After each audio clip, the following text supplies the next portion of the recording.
Hey, how's it going? Hey, what's up? What's up, Tyler? I haven't seen you in a while. I know. How have you been? Yeah, doing all right, just getting by, breeding some Thor. Awesome. Yeah, so. Okay. Well, welcome back, everyone, to another episode of Great Stories Presents Comic Shop Topics. Yep. I'm here with Tylor Hamel. Welcome, Tyler. Ken, how are you doing? I'm doing well, man. It's been a long time since I've seen you. Yeah, it has. A couple of months. Yeah, I think the last time we saw each other, we were just talking about actually our next shoot, and we were actually pretty excited about getting back in the studio and doing this again. Yes, we're going to talk Thor, as we are going to be doing right now. As we will end up doing eventually. Because we had to push out a month, we have an extra issue in there, which I think probably is going to make it a little bit better because we can talk about how much we enjoyed the first arc, because this new issue is the beginning of the second arc. Now this is, and that's a good segue because we're up to issue 7. Yep. We've gone a full arc, and afterwards we had we kind of have, it seems like we're gonna have a breather because I believe this is part 1 of 2 that is sort of the fallout from what we saw. But before we get into this month's issue, let's talk about that first arc. So I liked it right off the rip. It was a very interesting story. Same characters that we've come to know and love and expect, but with just a little bit more added, especially in regards to Thor himself.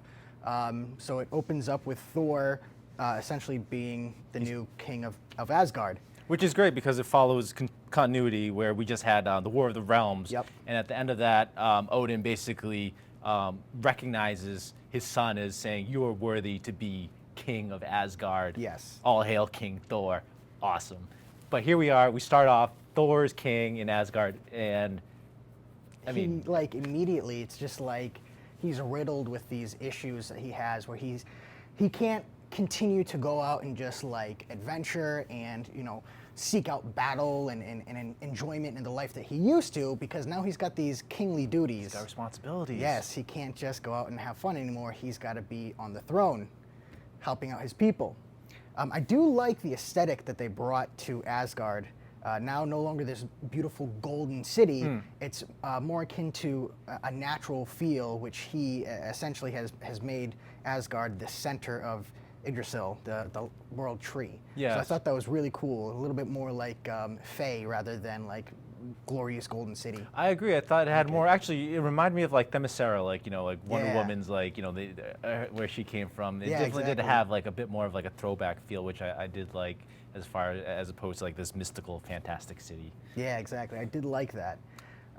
So Thor hates being king. yeah, I mean, he really does. He Visuals really does. aside, he hates being Which king. is just so kind of ironic from like the beginning of Thor's legacy within the Marvel universe. He was always about wanting to live up to, you know, his father and being able to take the throne from him. And now that he's finally done it, he's gone through so much in his history that he realizes it's actually not really what he wanted, and that this task of being king of Asgard is not something that he is meant for in his own mind. Yeah. Yet he still has to live up to it because that is his role that fate has for him. I think part of what he struggles with is that he's not actually particularly that good at it either. No, it seems like he's more preoccupied, just like, you know, just chucking Mjolnir down, and just like, you know, kind of harassing the Frost Giants, and he is about actually, you know, ruling and making sure that his kingdom's in proper shape. Exactly. Well, luckily for him, he is pretty much immediately within the first issue hit with yet another like threat. But this time it is on a universal scale, as he is there doing his kingly duties, and all of a sudden all of Asgard is shooken as something falls from the heavens into Asgard. This freaking Galactus, and he's just like completely just Yes. messed up. Just Galactus absolutely annihilated by something. He's almost completely drained of his powers. He descends upon Asgard, and immediately Thor goes right into action. He's ready to take Galactus out. Yeah, we're going. But Galactic stops him. He's like, Thor, like, please, like, let me speak. And he basically tells Thor that there is an entity coming, a darkness, in the form of a black winter. And this black winter was essentially what made Galactus who he is. So we learn a lot about Galactus' like true history within the first couple issues of this new run. Right, so just to explain real briefly about Galactus' history for those that might not be too familiar, he was originally a scientist and explorer named Galen, Yep. and his universe was destroyed in this event called the Big Crush. And this is sort of retconning that event to be the new big bad, this entity called the Black Winter, Yep. basically like crushing his universe.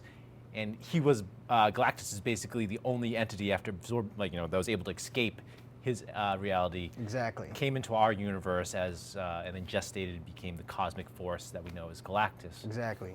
Which we get a little bit more of that backstory as we get through the issues, and you learn a little bit more about the role that Galactus plays and who his master is. Because technically, I mean, Galactus is not really, he's neither really good or bad, right? He just is. Yeah, he is, and part of his being is that he needs to survive like any other life form in the universe, and it just so happens that he gets his power from consuming planets. And that may kill billions of life forms, but it also brings some sort of balance to the universe, I guess, that he plays that natural role of destroyer. Exactly, exactly. But he's completely freaking out because he tells Thor, hey man, Black Winter destroyed my universe. He's coming to your universe. He's gonna completely destroy your house unless you help me destroy this guy. And he hatches this plan where there's 5 secret planets which have been hidden from him. And these planets contain certain cosmic energy that if Galactus can devour these 5 planets, he'll then gain the power to be strong enough to then, with Thor's help, destroy this entity, this Black Winter. But Galactus has other plans for Thor as well, because what he also tells him is that he's seen his death. Right, so that is the big thing about this Black Winter entity, is that in the moment that he defeats you, he shows you what your true demise is. Now, heroes die all the time, and they come back as, it is in comics. Yeah, it is. And so even Thor has been defeated many a times in the past. He's been destroyed, But- unmade, atomized. His true death, his true demise, his true end is shown to him via the Black Winter, in the same way that the Black Winter has shown Galactus's true demise. Because even though Galactus has been defeated many a time as well, his true demise was shown to him before he came into our universe, and it was revealed to him that Thor would be his ultimate downfall. So he has this ulterior motives, like, not only is he there to ask Thor for help, but he also kind of wants to keep an eye on him, being like, look, man, I've seen some stuff. You're coming with me. I'm going to keep you nice and close. Yeah. And he grants Thor the power cosmic. Yeah, he's essentially making Thor his herald. Exactly. So Thor, he's like, okay, if we're going to do this, I'm going ahead. I'm warning the inhabitants of these planets that you're going to devour. We're going to save them, get them off world, and then you can eat the planet. So that's what they do. They do this for 4 planets. Everything's I guess is going more or less towards plan. Every now and again they run into hiccups. Yeah. Thor, despite being Galactus's herald, makes it very clear that Galactus has no power over him. Yeah. And they are constantly fighting each other throughout this entire journey. And that includes a battle that he ends up, it's kind of like a 3-way battle takes place, but kind of not. As Thor is getting ready to allow Galactus to consume a planet, Beta Ray Bill shows up. Yeah. And he's just like, what are you doing? What are you doing, He's Thor? freaking out What are you 'cause he doing, my doesn't brother? understand. And they end up getting smacked into the side of this moon that used to be a part of this planet's, system. And they continue to fight as Galactus just rains down heck on them. Just cause, So and good. it's Thor essentially trying to convince Beta Ray Bill that he hasn't lost his mind. Yeah, that he's Galactus- doing this for Yes. a good reason. There was good reason for what he's doing, why he's helping Galactus. Yes, and it's important because we will see Beta Ray Bill again. Yes. So after that whole battle is resolved, Galactus now needs to move on to this final planet because the Black Winter is coming. They're starting to see the effects of the Black Winter's existence more in Asgard as things are slowly dying. Yeah. You get to see people that these black snowflakes fall from the sky, and all they need to do is touch one of these snowflakes, and they become infected by this blackness and end up getting, essentially their life force is consumed, and they just perish. And so you see this begin to happen on the 5th planet as Thor is trying to diplomatically move its people off planet, as they do not wish to leave. Yeah. Thor is going to attempt to save them, but it becomes too late. So Galactus at this point does like he flips the villain mode at this point, Yeah. He's just like, there's no time, Black Winter's here, we need to do this now. And he just proceeds to just devour this planet with all of its inhabitants. Yep. Thor, clearly not happy Not a about fan of this. Yeah. Galactus attempts to take the power cosmic back from Thor as well.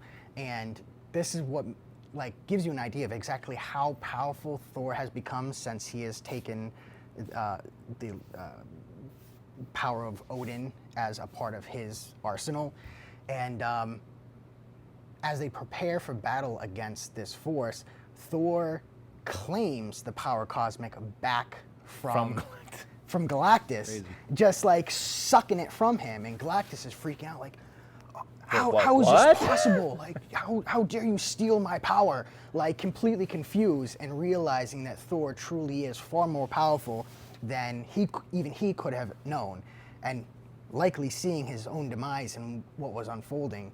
And so the Black Winter descends upon them. And you have this Thor that's just this tiny little figure, and he's standing up against this entity that is essentially a universe consumer. But you quickly find out that the Black Winter isn't there to consume their universe. He's there for his own herald, Galactus. Galactus was his herald. Yes, his herald into this universe.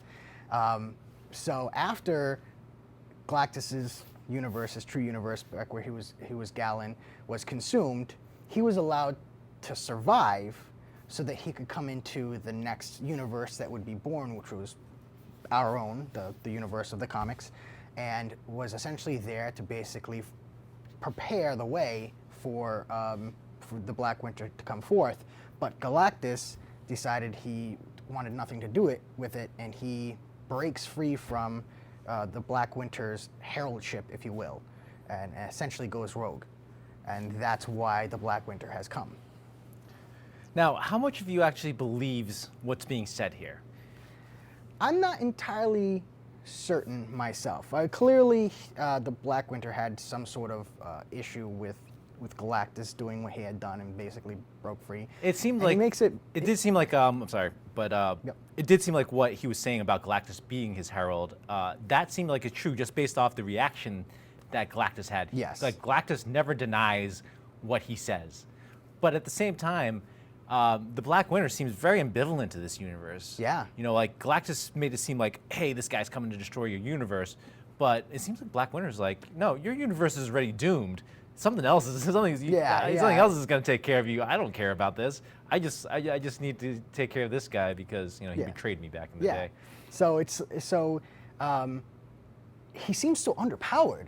When Thor does finally defeat him, summons all this power, steals all this power from Galactus in order to defeat the Black Winter, it almost seems like the Black Winter just acquiesces. Like, no, you've definitely won. I have taken my revenge upon my herald, and he just allows Thor to defeat him. Yes, and I don't think Thor defeats him for good. No, it doesn't seem that way. He just kind of crushes, overwhelms the power of the Black Winter and crushes the remnants of it in his very fist. But in doing so, he is given a vision in the 6th book. He's given a vision of what is to come and what his true demise is. And this was an awesome reveal. Yes. So as we know, and as this issue will allude to, in the past, Beta Ray Bill had fought against Hela, who was attempting to resurrect Thanos. Yes. And in doing so, he was able to completely annihilate Hela and Thanos by essentially burying a black hole into their essence and watching them implode. That's such a cool way of right? describing it. Just put a black hole into his chest. Just hammers a black hole into his chest and watches him implode, which I think is absolutely awesome. But what that means is that there's no way for Thanos to return to this universe, which is what is presumed. However, what was the death that Thor was shown by the Black Winter? So Silver Surfer comes to him and asks him, and you see, because afterwards, after the battle, I think it was really funny. We see kind of like the aftermath of the battle. Yeah. Thor's back in Asgard, and he's like, gone off the reservation. He's been just like drinking for months straight, not talking to anyone. Yep. And he's used Galactus's empty helmet to like decorate. It's like the entrance gate of the Bifrost. Yeah, it's so disturbing. Like he's definitely like it's just like serial killer stuff. Yeah, right? he's kind of lost it a little bit. He's definitely lost a little bit, but he's also, because of what horrific thing he's seen at his end, in the vision that he's given, he sees Thanos. Yep. Alive. Of course. He has the black hand of his son Thane, which like is able to just basically like kill anything within like 100-yard radius of him. Right. In the other arm, he's wielding Mjolnir with the Infinity Gems, and he seemed to have resurrected a zombie army of all the Marvel heroes around him. And villains as well. We see just everybody is just like this army of undead. Trailing Thanos wielding an Infinity Gem encrusted Mjolnir. Terrifying. Which is just absolutely like the power behind that. It just is unimaginable. So you're met with this idea of like an enemy that it is impossible to be able to return, and yet he wields like 3 forms of unimaginable power at once, followed by an army of undead that are the heroes that are supposed to be protecting this universe. Beings in the universe. So that is the very last image that we get from the 6th issue, and so then we roll into this The most recent issue 7. Issue 7, which is it's part 1 of 2, where Thor kind of tests out this theory that he has, because throughout the other 6 issues, one of the things that he is dealing with is Mjolnir feels heavier to him. And as each day passes, it feels heavier and heavier, to the point where even at one point he goes to lift the hammer and he kind of lets out like an old man oof. Yeah. Like, kind of grunts a little bit and pick it up. It feels a bit heavy. And so now he has decided to once again cast the hammer down to Broxton, Oklahoma. Which he has done once before, and it lands in the fields just outside this man's shop. What was his name? I don't recall. Yeah, the grizzled mechanic. Yeah, I think it started with an A. I can't remember. Go ahead. I'll look it up. So you get a little backstory. Adam Aziz. Adam Aziz, that's what it is. I knew it started with an A. It's double right, yeah. So double right. It gives a little backstory about Adam. He had spent actually all of his life in this small town. Had a kind of wild childhood where he was getting in trouble, in and out of jail. Yeah. But for the most part, he had spent his time being a mechanic. Just fixing cars. Yeah, an old shop that was passed down to him by his father. He works very, very hard, undercharges people because he likes to help out people that can't afford more expensive shops, and salt of the earth kind of guy. He's a little dim, but he's just a solid dude. Yeah, just a very, very average person. Yeah. Someone who has done really nothing significant with their life, i.e. somebody who should not be worthy to lift Thor's hammer. And yet Mjolnir lands in a field just outside of his shop, so he is the first one there to find it. Now, it was a little bit funny because I think it was the first issue, Tony Stark ends up finding Mjolnir, and he writes in permanent marker on it, like a little message to Thor. And it was just kind of like a funny, little gag. jab. I don't remember exactly what he wrote. Do you remember? I don't remember. I do remember that though. Like I remember that like he kind of just like threw a little burn at Thor. Yeah, something cute and like just like funny. So when Thor throws the hammer down, he has used a little bit of magic to create an encrusting like a carving into the side of Mjolnir, and it says, "Call Tony Stark," and gives his private, like super private home phone number that this guy now calls. Yeah. And like you hear his side of the conversation, not Tony's side, but it's basically like, oh, you know, this is who I am.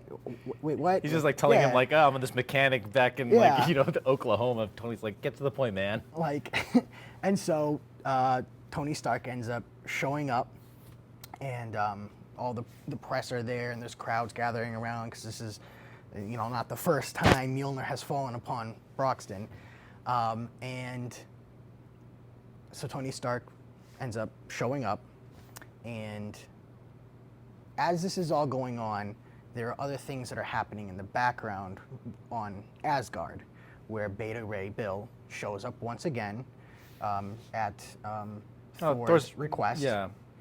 And Thor has a question that he wants to ask Beta Ray Bill. So they have a little bit of a back and forth. But before we get into their conversation, can we just talk about how absolutely hideous Beta Ray Bill looks like without his helmet? I never, like, part of me didn't realize that Beta Ray Bill was just like that, just like head. Yeah, just like, you know, like a dome and then like, you know, this horse face. Horse face.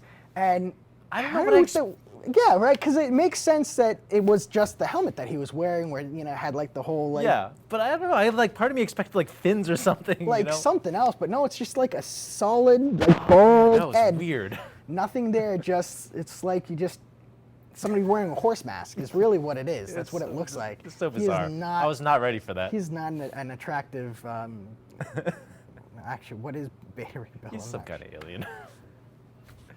Yeah, I don't know. But yeah, so he shows up. This is after Thor had completely defeated him back in, I think it was the 3rd issue. Yeah, and Beta Ray Bill's not shy about letting him know that he remembers like how badly he, like, you know, his supposed brother, like, you know, beat him to the ground. Exactly.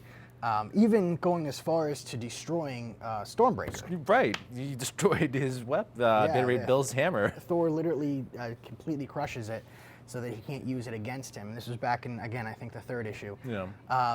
So Beta Ray Bill remembers that. But just this utter embarrassing defeat, going as far as to say that Thor has essentially stripped away, you know, his Asgardianship. Yeah. And no longer recognizes Thor as his king because Asgard is no longer his home.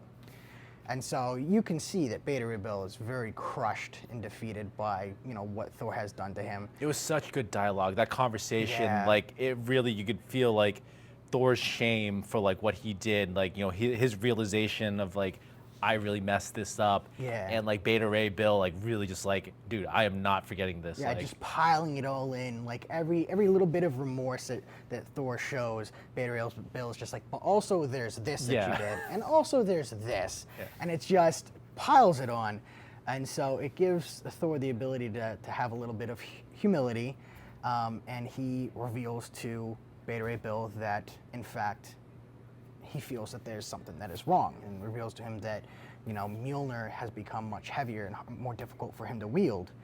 And you find out that the reason why he cast Mjolnir down to Earth was because he suspects that it's not just that he does not have the ability to wield Mjolnir anymore, that he's no longer worthy, but that perhaps he is the only one not worthy. And we see this in the moment where Adam goes to pick up the hammer, and so what happens is Tony Stark is trying to take control of this whole situation, get crowds to back up and stuff. He's kind of annoyed with Thor for giving away his super secret cell phone number. And magically the text on the hammer changes and it says, "Pick me up." And so Adam reaches forward to grab Mjolnir, and he ends up getting transformed through the power of Thor and can now wield Mjolnir. And he's got like the full Thor outfit Oh, yeah, on. You know, he's got yeah. like the freaking helmet. He's got He a suddenly cape. is like all of his tattoos have changed to like Asgardian tattoos, Yeah. like the full getup, and he's confused about what's going on. So that's the boom. last panel that Yeah. we get. Just End him of being story, this. end of And then story. I love the picture of the next issue that they put, the spoiler for the next issue, and it's Thor, and he's sitting like at eating a hoagie he's in the eating- rest yeah, diner. in a diner, and then outside there's just this big enemy that's just knocking the crap out of Adam Just beating in the Thor mode. ever-living crap out of him. Yeah, it was great. But so Thor, he asks Beta Ray Bill Right. to be his second in command. Not only his second command, but also possibly to take over in case something happens to him, or to actually take Thor down in case. I would say yes. So I get that. I get that as well, because it's not explicitly stated. not. But Thor makes it very clear that he's not sure if it's him that's the problem or Mjolnir that's the problem, and so he basically is asking this person that he knows beyond a shadow of a doubt will stand up against him if they must, because he's already done so in the previous arc. Yeah. So he knows that he can trust Bill will take control and essentially be the king that Asgard needs if it comes to it. There's something that Bill had said in, I don't know which issue it was, but I thought it was very telling about almost like it was foreshadowing what's going to happen, Yeah. where he says that if anybody that really wants to be king, probably isn't fit to be king. Yeah. And like Beta Ray Bill has absolutely zero interest in being king at all. But he's being put in a situation by Thor where he might end up having to step up and do that. So I'm kind of excited to see how this next part will conclude this two-part like extra arc, and then see where this goes. Obviously, we have a direction that we're going to go into with Thanos on the horizon once again, more powerful than we've ever seen him before. We've seen foreshadowing of Loki. Loki's somewhere behind the scenes. Like, you know, Yes. he's got some machinations going on. We're not exactly sure. Even he was able to lift Thor's hammer. Yeah, which is Loki. Yeah, like if anyone's unworthy to wield Mjolnir, Yeah. it's Loki. The least worthy So- of all the Asgardians, probably. So I think it's a very well written book. Yeah. I I love it. like- Donny Cates' writing is Oh, yeah, fantastic. he's awesome. Absolutely great. Hey, did you know the number that was written on Thor's hammer? Did you call it? I did not call it. Oh my God. Okay, so we should call it. All right, we should, but we'll have to do it off camera because It's a real number. we gotta wrap it up, unfortunately. Oh, are we out of time? Yeah. So This book's so good. I could talk about it forever. Honestly. Yeah, I really, honestly, I could. Like, I was very surprised by this Thor revival. Donny Cates, fantastic writer. Nick Klein, who did the art for the first arc with Galactus, Yeah. fantastic. Absolutely awesome. We have Aaron Cooter, who's doing art in this. I don't know if he's going to continue doing art on the rest of the series or if he's just filling in for this like 2-issue break. Right. But I really liked his stuff too. I thought it was Yeah. it worked really It's well good. for this. Very captivating. A very brilliant image of Beta Ray Bill's bald head. It's just haunting. So yeah, I'm excited to see where this goes. Cool. So we're going to keep talking about this next month when Yeah, we for get sure. back. Absolutely. And yeah, super excited about Thor. This is one of my favorite books. It's out on the stands right now. If you haven't checked it out, the trade's out. Definitely pick this one up. Yeah. So sure. that's it for, I guess that's it for this week's Good seeing you again, Comic Ken. Talk. Yeah, you too, Tyler. Excited to continue reading this with you. Thanks for coming by and talking Sure. Thor. I love this. All right, I'll see you later. All right, goodbye, everyone.